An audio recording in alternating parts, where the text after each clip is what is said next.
In the business industry, new products are the lifeblood of every businesses. If any business doesn't develop its new product continuously, and it will die soon. There are several steps for developing new products, and generating ideas is the first step of the new product development process. The first step is generating new product ideas. So, it is important to have a great idea first so that the company can start the new product development process. Here are some of the two sources that can get great ideas.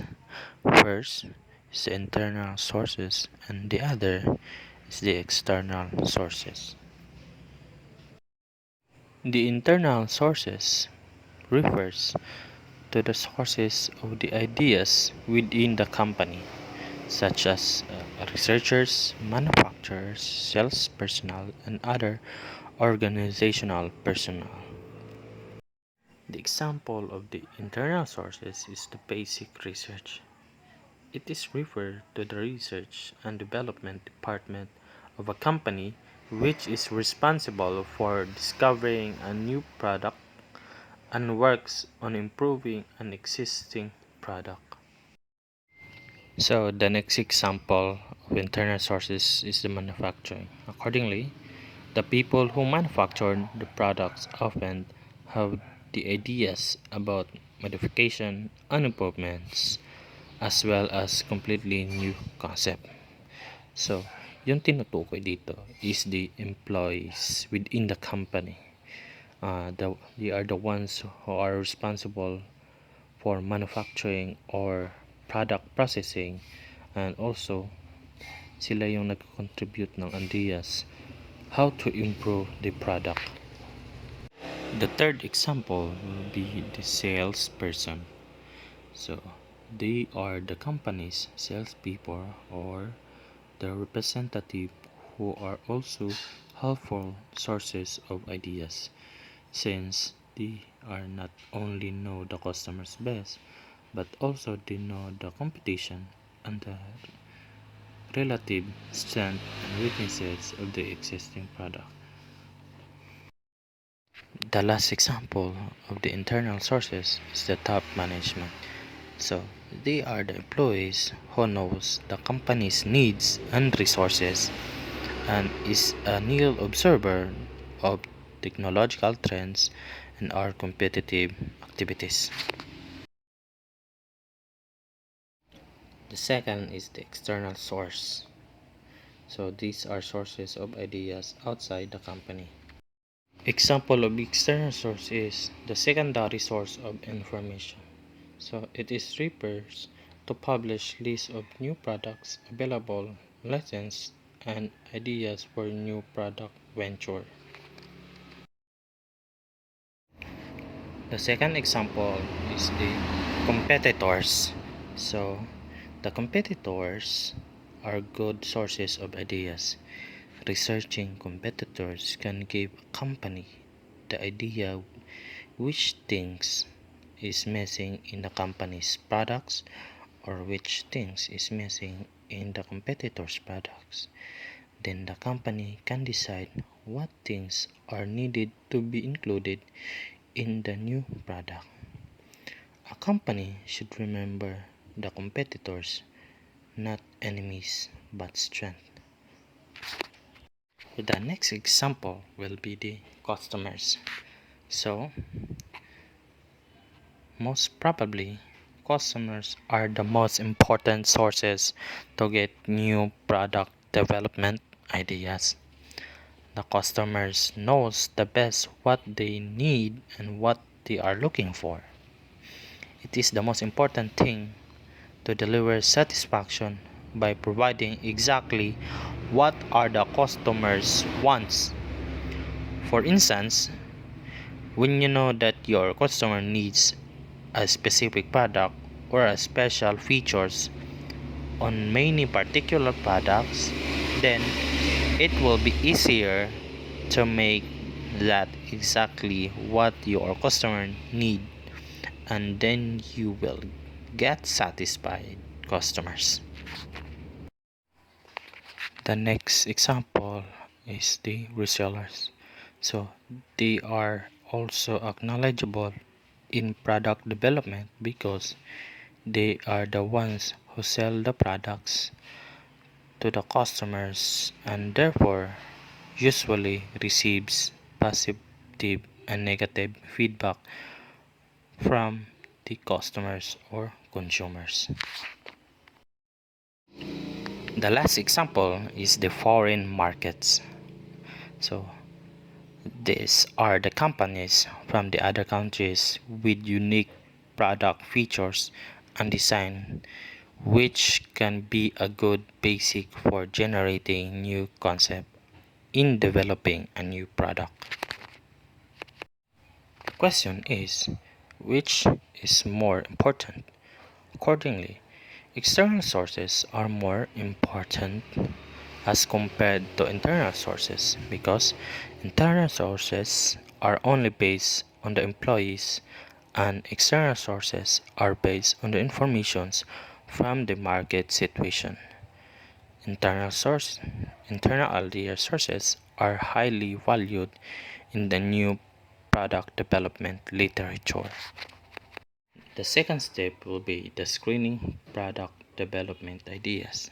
So, in screening new product ideas is done to identify good ideas and reject poor as one soon as possible. Without the screening process, there is a possibility that the company will lose a lot of money, time, and effort. So there are two common techniques for screening new product ideas. Both involve comparison of potential product ideas against critical of acceptable new products. The first technique is an example of a checklist. So for example, new product ideas can be rated on a scale ranging from very good to poor in respect of the critical such as value added, sales volume, patent protection, and effect on the present products, and so forth. Unfortunately, it is quite difficult for raters to define what is fair or poor. Also, it does not address on the issues of the time and expense associated with each idea, nor it is construct in regards to the score. So, the second technique does beyond the first. So the criteria or the critical are assigned importance, weights, and then the products are rated on a point scale measuring product compatibility. These scores are then multiplied by their respective weights and added to yield the total score for the new product ideas. So the third step will be the business analysis. So, after the various product ideas go through initial screening, very few variable proposals will remain before the development of prototypes can be decided upon. However, a further evaluation will be conducted to gather additional information on these remaining ideas in order to justify the enormous cost required. The focus of the business analysis is primarily on profits, but the other considerations, such as social responsibilities, may also be involved. So, the first step in the business analysis is to examine the projected demands.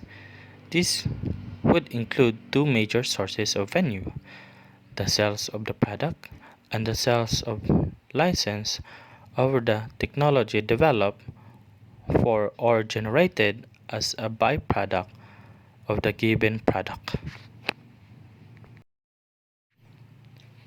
A complete cost appraisal is also necessary as part of the business analysis. It is difficult to anticipate all the costs that will be involved in product development, but the following cost items are typical. The first is the expected development cost, including both technical and marketing, research and development. Second is the expected setup cost, production, equipment, and distribution. Third is the operating cost that accounts for possible economies of scales and learning curves. Then, the marketing cost, especially promoting and distributing, and the last is the management cost. The fourth step is the technical and marketing development. So, a product that has passed the screening and business analysis stages is ready for technical and marketing development. Technical development involves two steps. The first is the applied laboratory research required to develop exact product specification. So, the goal of this research is to construct the prototype model of the product that can be subjected to further studies.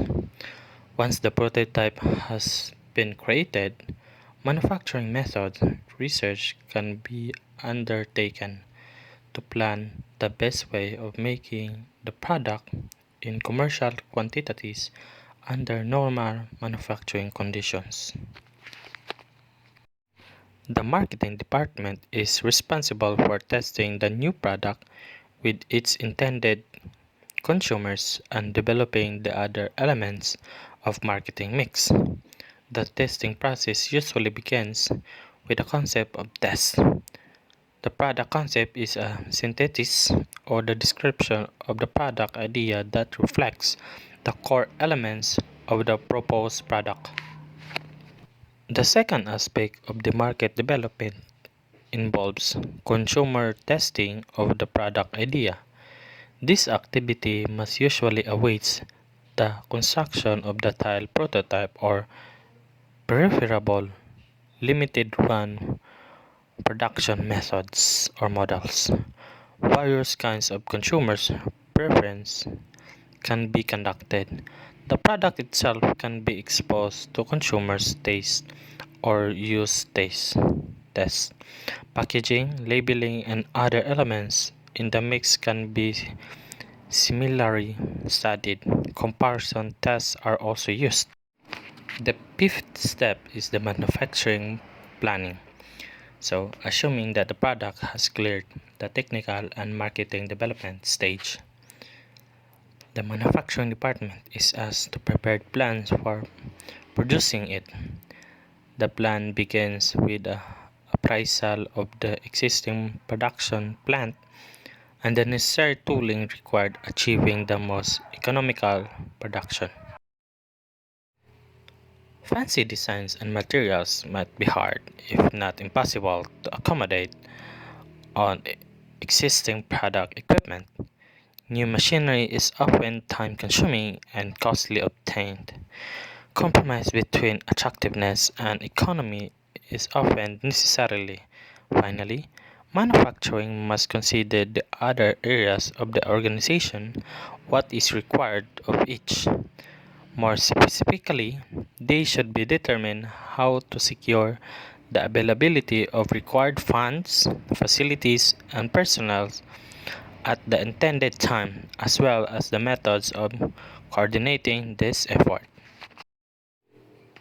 The sixth step will be the marketing planning. So, it is at this point that the marketing department moves into action again. The product planner must prepare a complete marketing plan 1 that starts with a statement of objectives and ends with a fusion of products, distribution, promotion, and pricing into an integrated program of marketing actions. Basic marketing science teaches us that the root of any well developed strategic marketing plan lies in developing a product that is need driven or focuses more on the needs of the customers. The basic intent of the market concept is the market needs and opportunities to assist first, and then products are developed to address and exploit them. The seventh step is the test marketing. So, in this stage, at which the product and marketing program are introduced into more realistic marketing settings. Test marketing provides the marketer with experience in testing the product and entire marketing program before the full introduction. So, in this step, three general questions can be answered through test marketing. First, the overall workability of the marketing plan can be assessed. Second, alternative allocations of the budget can be evaluated. Third, determining whether a new product introducing is inspiring users to switch from their previous brands to the new one and holding them there through subsequent repeat purchase is determined. In the end, the last or the task market should include an estimate of skills, market shares, and financial performance over life of the product. So the last and final step is what we call the commercialization. So, at last, the product is ready to go. It has survived the development process and it is now on the way to commercial success. Meaning, the commercialization is a process of introducing the new product into the market. It answered three important questions, which is when to launch, where to launch, and what is the planned market rollout or product release, which is frequently accompanied by the strong marketing campaign to generate consumers' interest.